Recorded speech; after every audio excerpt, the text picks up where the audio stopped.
Hello, and welcome to the Bury Me Alive podcast. I'm your host, Technicality. And I'm your host, Ghostly. How are you doing today, Cal? I'm doing well. How are you? Finally, you're not tired. It's a momentous day, everyone. I'm doing alright. I'm very excited that I get to cover this episode because it's just gonna be a fun one. It will be. Are you excited? Yes. Do you know? Though I haven't. Yeah. Yeah. Though I've not had a chance to listen to the Magnus Archives yet, Ghostly has given me recaps of several of the seasons. So I am explaining to Technicality here the Magnus Archives Fears. If you're familiar with our show at all, welcome back. But if you're familiar, you are aware that I am quite the fan of the Magnus Archives. I often make Magnus Archives references in our episodes. I've been trying to get Cal to listen to it for a year. Okay, I have a lot of things to do. I try. I got her to listen to Welcome to Night Vale, which is one of my favorites. And she really liked that. And if you're in the horror fiction podcast community like me, you know that Welcome to Night Vale and the Magnus Archives are quite correlated. I have a poster of the Magnus Archives next to a poster of Welcome to Night Vale in my room. So, they are both gay horror podcasts with eye imagery, so it's a fun time. How much do you know about the Magnus Archives, or TMA for short? Pretty much only what you have told me. Can you name 3 characters? Matthew? There's no character named Matthew! Wait, try no. again. It's Okay, not try Matthew. again. It's Michael. It's Michael. It's your favorite character. It's Michael. Michael, done. There's 5 Okay, characters and in then- the show named Michael. No, but the Michael, the guy who appears, The Spiral? Yes? Yes. Maybe? The door guy. Yeah. Mm-hmm, Alright, Michael, you have 2 more. And Technically, Michael's a full answer, but let's get you 2 more. Timmy. I Tim. think Timmy was a... Tim. Yeah, Tim. But I'm gonna give you that. Okay, 1 more. And there was... Who was the guy? The new guy. Who was the new guy? You mean my second favorite character? Who was he? Not Jacob. It wasn't... Was it Jacob? It wasn't No. Jacob. Is there actually, I think there's a case file with someone named Jacob, but there's no character named Jacob. It starts with an M. Not more M names. He's Matthias. His name's Martin. Oh, Martin. That's why. Okay. All right. So I can remember things. no, you've gotten better. You're starting to remember some names and references. For those of you like Cal who are not familiar with the Magnus Archives, here's a quick summary of it. It is a horror fiction podcast following the main character, Jonathan Sims, who is the head archivist at something called the Magnus Institute. And his job is to go through archives, thus the Magnus Archives. And he goes through the archives, and all of the statements there are about paranormal activity. So, for example, the first episode of the show is called Anglerfish. And it's John recording a statement for the first time as a head archivist. And the statement is someone talking about a paranormal experience they had involving a man with a cigarette. I want people to listen to it, so I'm going to try and not give spoilers, but this episode will likely contain spoilers. But there's so much to this podcast and universe, just listen to it yourselves. But this leads John on this path of a bunch of crazy paranormal stuff, and something that he discovers while he is going through all these statements is something called fear entities, which is what we'll be covering today. If you listen to the Magnus Archives, fair warning, you will never be able to ingest another piece of horror media ever again without associating with it a fear.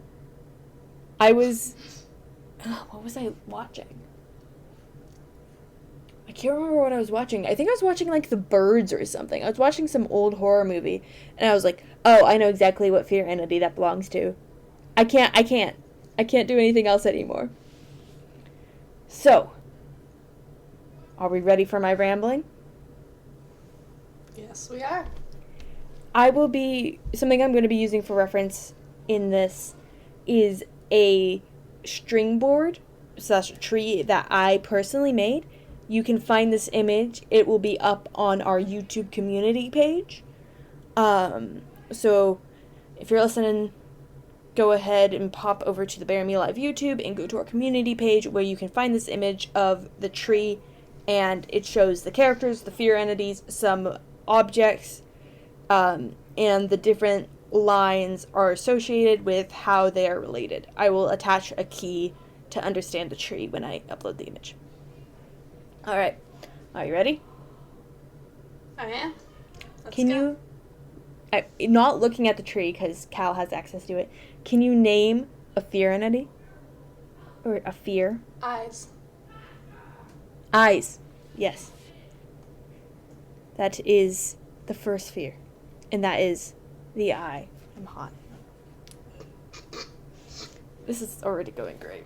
Okay. It's going wonderfully. So, I know. Yeah. The eye will be the first entity we'll be talking about. And it, in my opinion, is the most important fear in the entire show because it is linked directly to the Magnus Institute. The eye is the fear of being watched and the fear of knowledge. So, Cal, can you name a random phobia? Arachnophobia. Arachnophobia. Yep. Very common fear.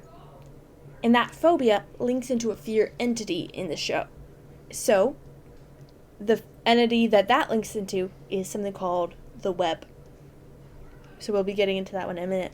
So the phobias that fit in with the eye are the fears of being watched, the fear of being perceived, which is actually a lot more common than a lot of people think.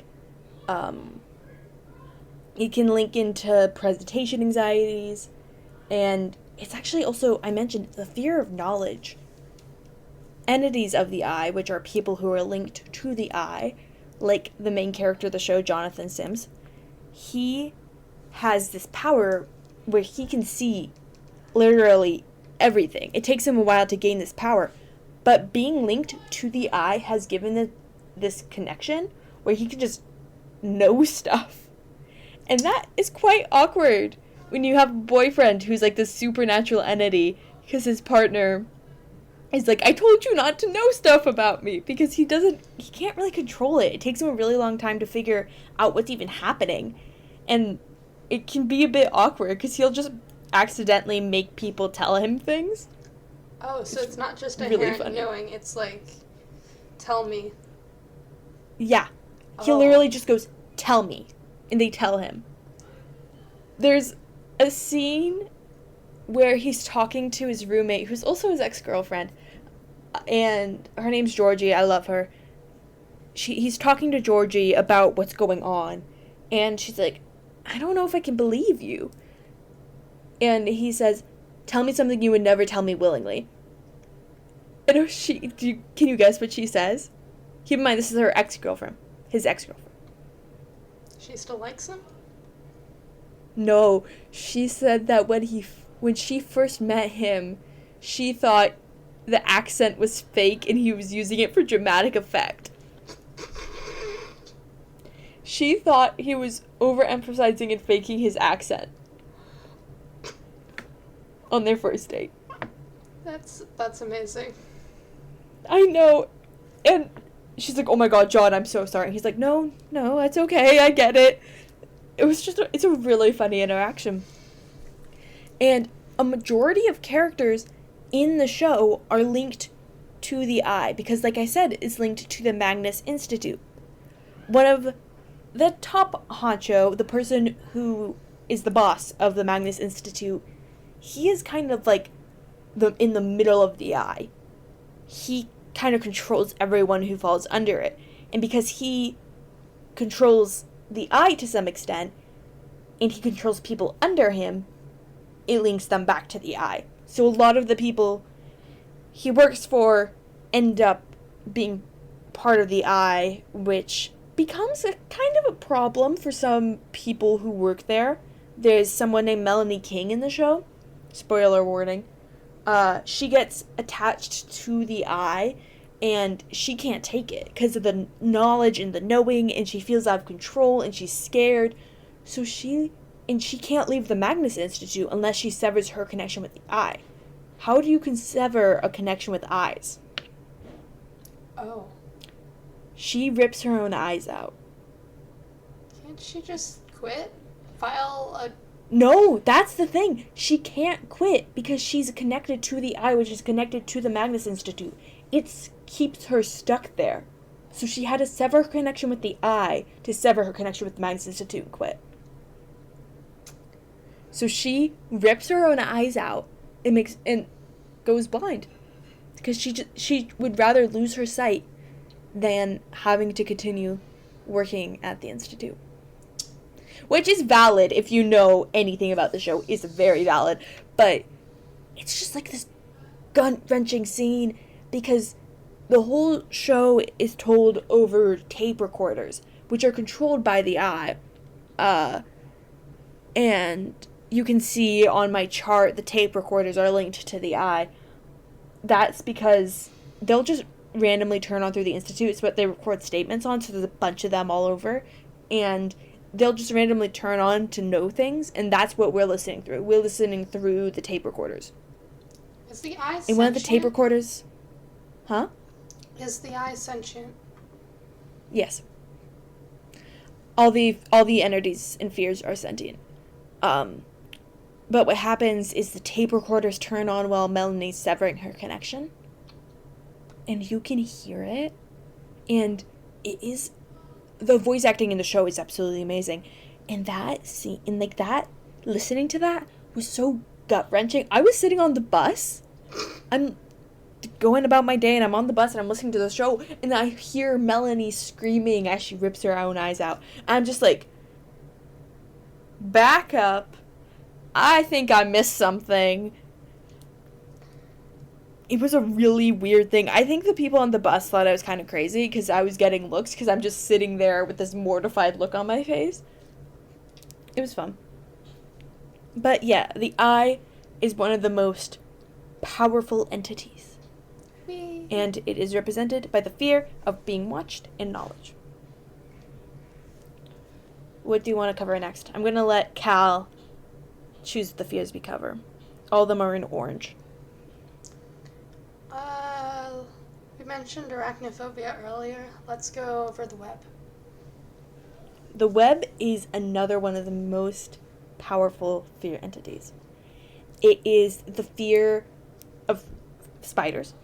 It is the fear of being controlled and lies to some extent. So the web is another entity. A lot of the entities trap people, and that's how you belong to a fear. So I mentioned John belongs to the eye because the eye controls him through the fear. And that happens with a bunch of the other characters. And that's why Melanie... Bye-bye, eyes. But the web is the fear of spiders and of being controlled, and it's very powerful, and it works... I would say it kind of works closely with the eye. Like, they hang out. They go out for drinks. Wait, so... However... Can I just clear up something? Yeah. Do the fears have physical forms? Yes. So the physical forms of fears are called avatars. And it's people who are linked to the fear and have learned how to, like,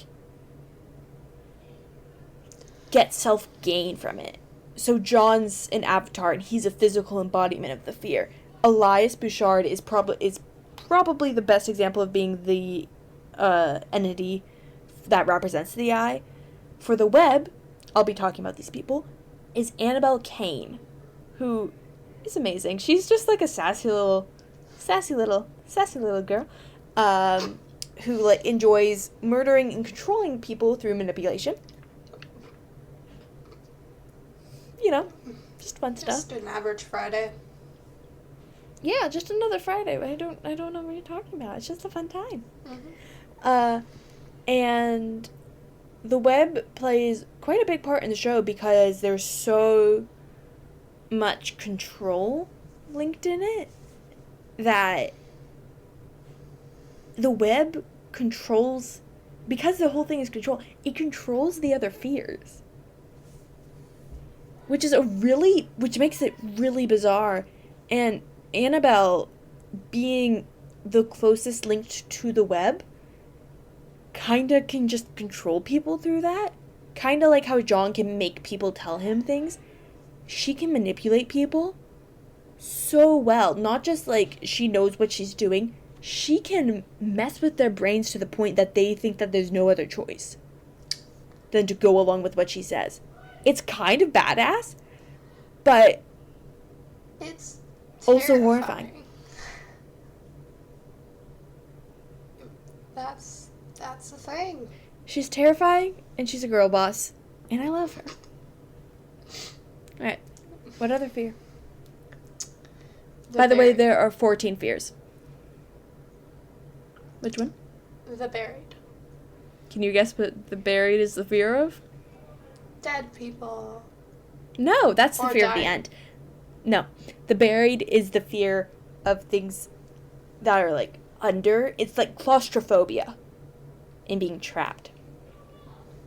The buried, I cannot actually think of a single entity in the show linked to the buried, which is really weird. I want to say something, but it's a ginormous spoiler for the entire show, so I cannot say it. But there are characters in the show who have interacted with the buried and gotten trapped in the buried, but they still don't belong to that fear. They've touched it, is how it's referred. But the buried is the fear of claustrophobia, and it's actually the fear of the title of our podcast. It's kind of the fear of being buried alive. And the thing associated with the buried in the show is a object, which is the coffin, which just gets delivered to the Magnus Institute. It's the funniest freaking thing. So, in the second episode of the show, which is the second statement that they cover, it is this guy who, it's complicated. In summary, he gets asked to hang on to a coffin. So the statement goes, some guy is traveling overseas, and this guy's like, hey, you mind hanging on to this coffin for me? And he's like, sure. So he takes it home, puts it in his apartment, and uses it as a coffee table. Except the coffin, like, plays music and rattles and stuff, and it's, like, covered in chains and stuff, and it's like there's something inside trying to get out, and it's, like, screaming, and he's like, this is fine. And he puts a bowl of ice on it, and then it chills out, so nothing happens, and then some guy comes, and he picks up the coffin and leaves, and they're like, okay, done with that, and then it gets delivered to the Magnus Institute. That's not a normal reaction to a coffin being delivered to your house. I don't know. No, he took it. Like, they asked, hey, do you mind hanging on to this for me? It's like, if you give someone a bag, like, hey, can you hang on to this while I'm using the bathroom? No. Just hang on to the coffin for me until I'm back in the UK. But you open it. You don't just leave it. No, he didn't. It was, like, tied and chained and locked shut, and it was, keep in mind, it was, like, rattling and stuff. Like, why would you open it? It was screaming.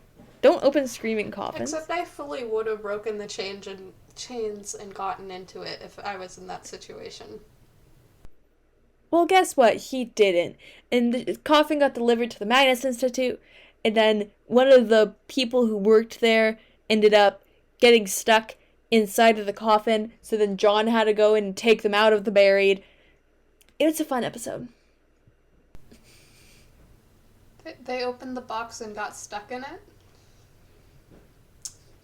They went into the buried. It's kind of like an opening to the buried. You just stick your head in and pop it out. Hey, look what's in here. I mentioned that the fears trap people. In this case, they trap them in a coffin. Alright. So yes, the buried is the fear of claustrophobia. What's up? Let's go with the end. The end is the fear of death. Yeah, it's the fear of death. So the end, yeah, it's pretty cut and dry. It's the fear of death. Dragon. Dying. Yeah, it's the fear of going to the end in Minecraft. It's actually a very, very common fear for people.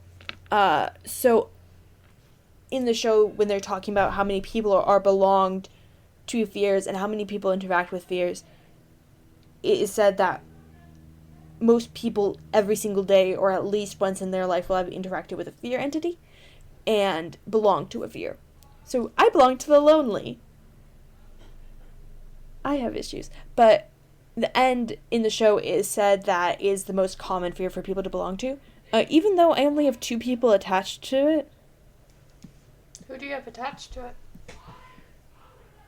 The 2 people are Georgie Barker, and Mary Key.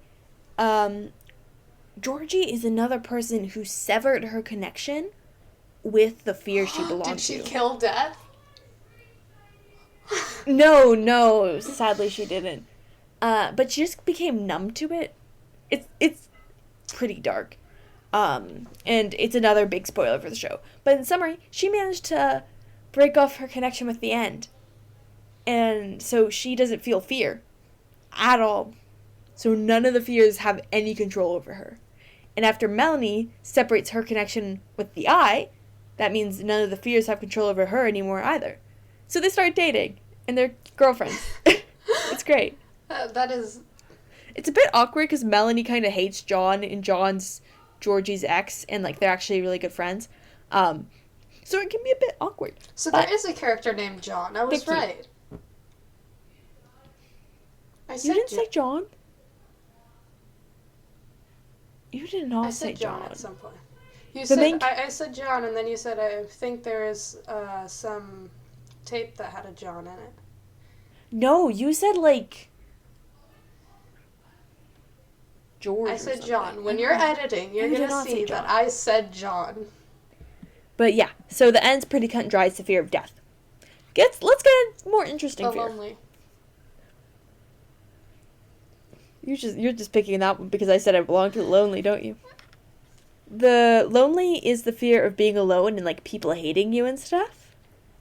So it's a fun one. There are 2 people who represent the lonely. The main one is Peter Lucas, who I absolutely love. He's amazing. He's a sailor. He acts like a dad to Martin. And Martin is the other character who belongs to the lonely. And it is a huge part of his character arc. So I'm not going to get too deep into it because it kind of ruins his character if I were just to explain it all up front. Because it's such like the writing in it, the writing of a storyline is just absolutely beautiful. But the lonely is just the fear of being alone, the fear of people hating you, and stuff like that. So I'm a fun one there. Yeah, I don't do well when I'm left alone. But it's a fear. And it is represented, like, a lot of them are, you can pretty distinctly imagine imagery that it belongs to. Like, the eye has eyes, the web has a spider web, the end has death, the buried has a coffin or, like, a shovel. The lonely, despite the fact of what it shows on my chart, the best imagery that is used in the show is actually clouds and like smoke, because the thing is even if you're not alone in the fog or the smoke, you can't see that. You feel alone even if you're not. And that's a huge theme for the lonely and is a huge part of Martin's character. And thanks to Lonely, John and Martin started dating. So I'm not approving of it, but it has its benefits.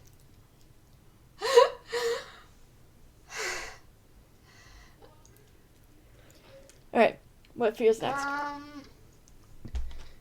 Let's go with the vest. Oh wait, no, that says the vast. The vest? The fear of the vests. Honestly, that's a valid fear. Vests often look horrendous. But the vast, yes. The vast is the fear of large open spaces, which I know a lot of people who are like, that's kind of an odd fear. It is actually a very common fear, and it can be very, very damaging to a lot of people because it means that people can't, especially if it's a very intense phobia, it means people struggle to leave the house because it's a big open space. The outside is a big open space. But so yeah, the vast is kind of this large expanse. It's also the fear of the ocean, especially the deep ocean, because it's vast. It's the fear of being in space. One episode of The Vast that relates to The Vast that I remember very clearly is an astronaut who got, severed his connection from Earth, the people on Earth. His comms and channels died off, and he was just left there for, 2 years or something. The average length of the mission. They just were like, he'll be fine without communication. But the descriptions in that episodes, the writing in the whole show is absolutely phenomenal. But that episode, I was like, holy crap. I was just walking around downtown while listening to that episode, and I was like, mind blown. I saw the world with new eyes. So yeah, the vast is a fear of large open spaces and the deep ocean. What's the spiral? My babies. So I love the spiral. So the spiral, the best way to put it, it's the fear of madness and going crazy. It's the fear of delirium. This kind of fear that people have is very common for people who struggle with their mental health, or if they have a history of family who have certain mental disorders. It's a very common fear. But in the show, they actually make it little silly guys. It's very serious, but they make them little silly guys, and they're my favorite. I mentioned that my favorite character is someone named Michael. Mm-hmm. Which there's 20 different Michaels in the show, by the way. Pick a new name. Love you, Alex J. Newell. But please pick a different name other than Michael. Even your own cast members are making fun of the fact that you only picked the name Michael. You. No, it's to confuse everyone. No one shall not be confused. It's a bunch of white British men, and they all sound the same, and they're all named Michael, and sometimes it's so hard to figure out which Michael. I have to figure out, is this the old Michael, or is this the crazy Michael? That's how I have to differentiate them. It's like all the Johns in history class. Every single person in history class is named John. We're ignoring that literally the main character of the podcast and the creator of the podcast is named John. Anyway, so the spiral is the fear of madness, and there are 2 people who represent this fear, and they're my 2 favorite characters in the show. The characters are named Michael and Helen, and they are something called the distortion. So the distortion is what lures people into the spiral, into the madness. And how they do it is they create doors, and then they open the door, and they're like, hey, come on through here. And it definitely takes them into the spiral. Come into my Yeah, way. hey kid, we got candy, get in. Except it leads you into internal madness and makes you die. That sounds fun. And so Michael and Helen, That sounds fun. Yeah, it's a really fun time. It's like rainbows and glitters, and they've like described it. It's like really bright, and there's spirals everywhere, and it's rainbow. It sounds like a really good time. Never done drugs. Don't do drugs. I think going into the spiral is just getting high, and then you just can't leave. That's But the two characters who represent it are controlled by the distortion, or they are the distortion actually, but their human forms are Michael and Helen, which are real people who got trapped in the spiral, and then the distortion kind of like ate them and took their form. So Helen, we actually meet before she gets corrupted by the spiral. She comes in with a statement for John, and they're just hanging out, and then she walks out, and John's kind of processing, and then Michael comes in through one of his doors, and he's like, "Hey, Archivist!" And John's like, "What do you want?" And he was like, "Just so you know, there was never a door there." That's the line. There was never a door there. And John realizes that he just let her walk into the spiral and just killed her like that. After she had this horrible experience and came to confide in him about it, that she just walked into the spiral and her life was done. And he was like, "You give her back." He like freaks out at Michael, and he's just like, "Nah, she's mine now. I think she's cool. Bye." And that's it. And then Helen corrupts, and she just becomes, quote unquote, Helen. Michael kind of had a similar way, except he got pushed into the spiral by someone. I'm not going to say who because it's a huge spoiler for the podcast, but he worked for the Magnus Institute, and someone else working there wanted to see what had happened, so they pushed him into the spiral and just left him for dead. And then he becomes an icon, so it's all okay. But I mean, if you're going to run an experiment where you push someone into insanity, then I'd actually take notes, not just leave them there. Like, that's a waste of a good opportunity. They just left them there.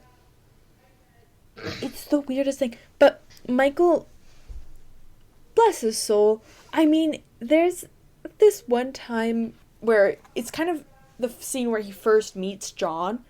By the way, the distortion and John, they have like a mixed relationship, obviously, but at the end of the day, their vibes, they go together. And there's a scene where Michael first kind of meets John, and John's like, "So, your name's Michael?" And Michael's only response is, "That is a real name," because it was the person's name before they went into the distortion. So they're like, "Yeah, that is a real name." And the way they say it is just like, "That is a real name." They're like, it's great. Yeah. Love the spiral. It's my favorite. The Stranger. Ooh. So the Stranger plays a huge, huge part in the show. You remember me talking about the Not Them? Mm-hmm. About how I was who they belong to. They belong to the Stranger. Were you a Not Them, or was I a Not Them going to murder me in the woods? Oh, it was you. You were going to murder me in the woods. Yeah. I can't keep that in. It was in one of our former episodes, remember? It was in our first episode. Oh, wait, that was already in one of our episodes. It's quite big. We talk about killing each other a lot because we run a horror and true crime podcast. What else do you expect? But, oh, yeah. In our very first episode, you talked about luring me into the woods and killing me. Yeah, that was in our first episode. That was in the Mothman episode. Dang. Look how far we've come. I'm still alive. Anyways, we're still alive. You survived the head cold from 2 episodes ago. But yes, the Stranger. I'm still like mildly sick. Shh. Anyway, the Stranger is the fear of slightly unhuman things, which is I actually have a mild fear of this. Are you familiar with Uncanny Valley? Semi. It started as a trend on TikTok, but it actually started long before that, where people would paint their faces to look like, you know, those hyper-realistic human robots and mannequins and stuff? Like, they're human, but they're not quite human. Like, you can tell. that they're not quite human, or like creepy dolls and stuff. That's what the stranger is the fear of. It's the fear of things that seem human but they're not. So clown dolls and just clowns in general and mannequins are associated with this fear. And a lot of the most iconic characters are linked to the fear. The person who kind of represents it is Nicola Orsanov,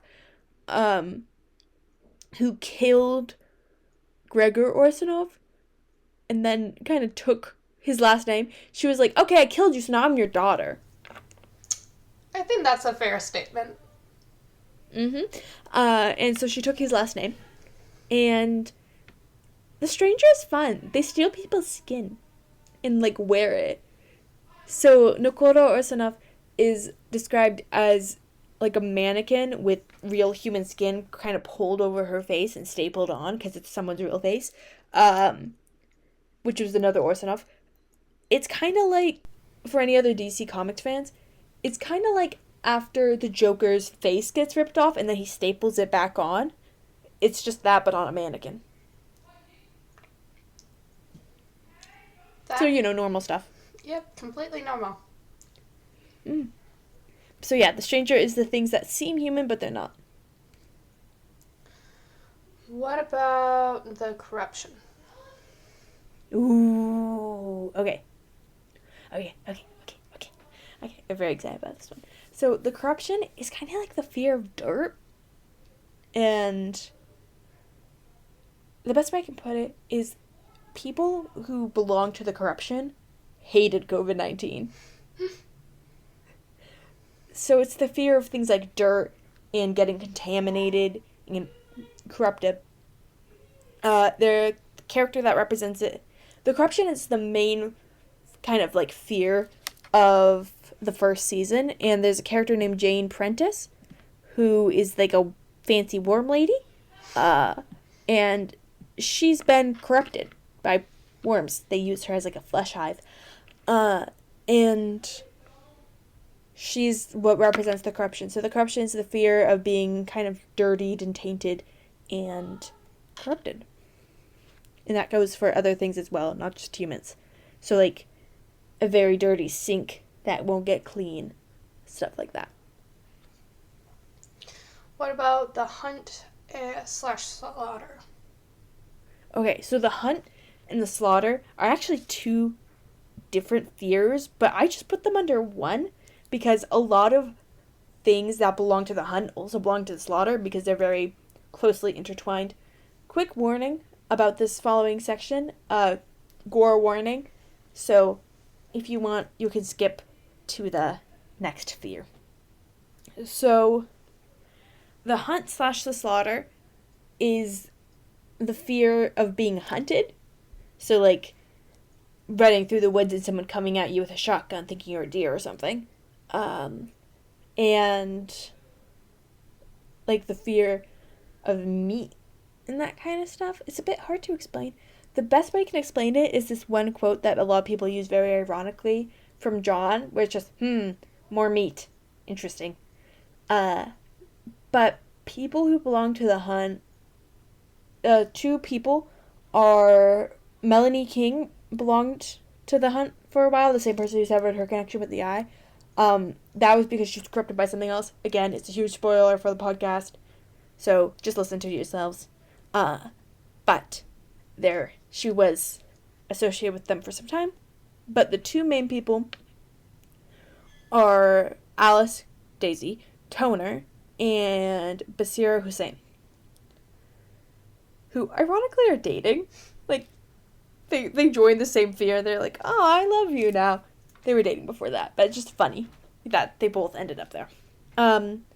So Basira ended up getting corrupted by anger and killing stuff, and that's the slaughter. It's like the fear of losing control and endless murder.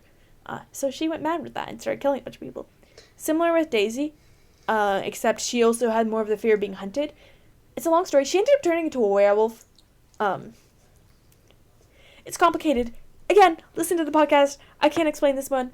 But the hunt and the slaughter is this fear of being murdered and hunted for sport and killed. A lot of the episodes relating to the hunt or the slaughter are super, super gruesome. There's one called The Meat Floor, where it's about a person who worked at, like, a butcher. And, oh my god, I wanted to vomit. It was disgusting. I loved it. It was a great episode. But it made me want to vomit. It was so disturbing. But yeah, so the hunt and the slaughter is the fear of murder and being hunted for sport. Alright. What fear do you want to do next? How about the desolation?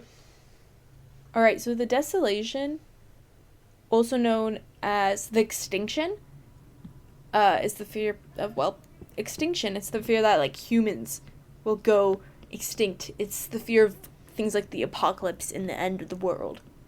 So the apocalypse and the end of the world sound fun, though.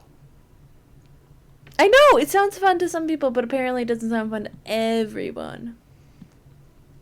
What about the dark? Okay, so the desolation and the extinction are a little bit separated. The desolation is more associated with fire, and, like, burning things down and arson. There's actually quite a few people who link into the desolation. There's one, I can't think of her name right now. Something Perry. But she's kind of iconic. She accidentally burned her lover alive. Accidentally. It's a long story. And she also is the reason that Jonathan Sims has a giant scar on his hand because of a handshake and a lie. You can put it together. She can control fire. And yeah, the extinction is the fear of going extinct. What about the dark? Can you guess what the dark is the fear of? The dark! Oh my god. It's more not the fear of the dark itself, It's but the fear of lack of light. No, it's more the fear of... Don't thumbs up me. It's not the fear of the dark itself, it's the fear of what might be hiding in the dark. Kind of similar to the vast, and how people who are scared of the vast, they can be scared of, like, the ocean and stuff because they don't know what's in it. The dark is kind of like that. The episode Mag 84, which is the 84th episode,